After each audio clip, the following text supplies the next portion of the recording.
Welcome to another edition of Closer to Home Small Business Spotlight. We've all heard the term shop local. Well, nothing's more local than the Real Park Ridge, publication dedicated to the community and to local business. Today, I'm here with publisher Trent Modglin to learn a little bit more about the background, the magazine, and what else you have to do. So there you go, the Real Park Ridge. I understand first edition was March of 2020, so you're long way into this now. Great time to start a magazine, by the way. Of course. Great time to start any business as the world is shutting down around you. But yes, our first issue was March, the spring issue of 2020. Okay. And it was fun. It was a great time putting it out. And actually, where we're filming this, Harp and Fiddle was on the first cover, and they were fantastic. The problem is that once the magazine printed, I had thousands and thousands of magazines, boxes lined in my garage, which is not where you want them when you're trying to get in the hands of new readership and things. So, it was a challenge getting those first couple issues out, but luckily I had the support of people, in the community, and we had pizza delivery guys, we had high school kids delivering them door to door, and awesome. it worked out well. Okay. In time it did, yeah. Great. Tell me a little bit more, a little bit more about what Park Ridge, the Real Park Ridge kind of encompasses. Is it business, it's interviews, it's things like that?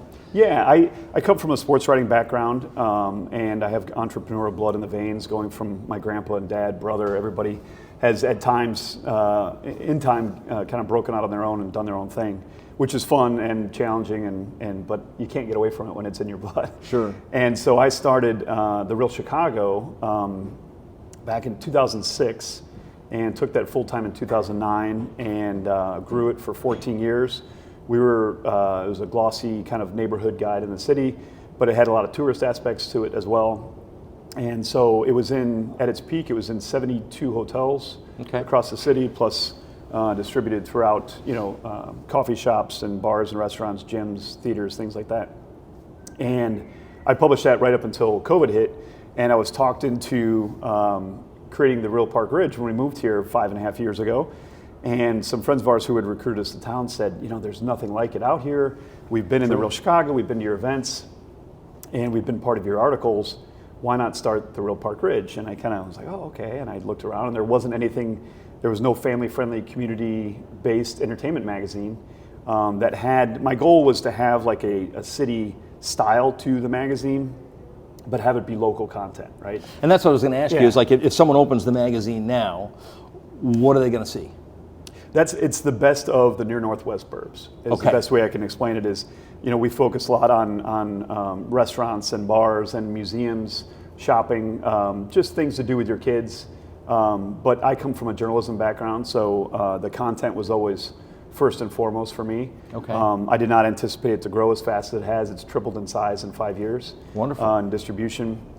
And we currently distribute to over 75% of Park Ridge homes and over 100 businesses throughout the near Northwest burbs. So it's we hit businesses in Norwood Park and Edison Park, even Niles and Des Plaines. But obviously the focus is Park Ridge and always will be, because that's this community. I mean, I never thought I would leave the city. I thought I was going to be chained to my, my house, the corner of my porch, and they're going to be dragging me away. But my wife and family, we're so happy here, and it's one of those towns where why didn't we move here 5 years earlier? Right. Yeah. Right. It was one of those. Just you knew it was there, but it creates the best of all worlds. Okay. Well, so if you're doing things that highlight local business, you're doing, I know, spotlights as well. Mm-hmm. Are you just in print? Do you have an extension people can follow you either on social? Do you email? Yeah. I mean, how does that work for Real Park Ridge? I always like to have, it's a media company. The magazine drives everything else, obviously, because the magazine is so big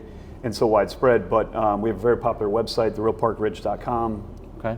A twice monthly email newsletter that you can sign up for at therealparkridge.com. And it's just kind of the best of the magazine. It tells people about upcoming events, things they should know about, whether it's a new happy hour in town or, restaurant specials, or we do a lot of Q&As. We interview a lot of business owners to kind of find out what is the best of the area, what's happening and what's fun and happening. And I would assume if it's twice a month on the newsletter, that can, because this is a quarterly magazine, every so season, so you're kind of supplementing in between all of that as well. So you're getting current information out consistently. Sure. So yeah, and that's the thing with a seasonal publication. You could be pretty timely.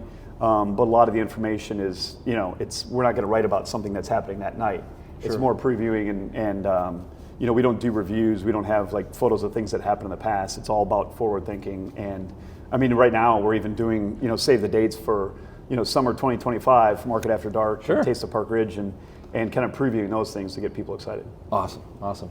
Do you have, so actually working with just Park Ridge and the near north side, is there a small business, is there someone that's popped up where you've kind of gone, yeah, I want to make sure people know about them?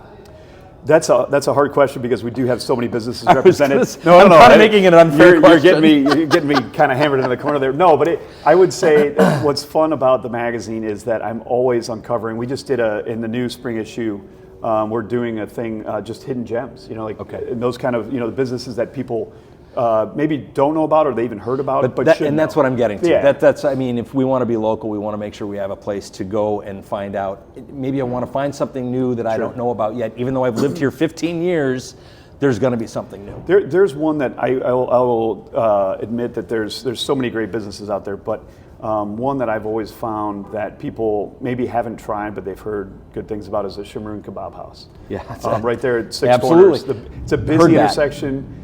Parking. Remember, you can park at the co-working space across the street for free after 5 o'clock. That's a key because people are so intimidated by the parking at that corner, at that intersection. But I've never. It's one of those where I need to get up there. I need to get up there, and it is fantastic. I mean, the combination platters that they have and the kebabs and salmon and steak are just it's fantastic. Family run company. The family lives here with their kids in Park Ridge and a restaurant is something they've always wanted to do. And I told them, I was like, why did you guys wait so long? Because it's fantastic. Like so many restaurants are. And I will say this, in 5.5 years, Paul, is like the amount of, I know people that grew up here and have lived here for 20, 30 years are, like they can't believe that.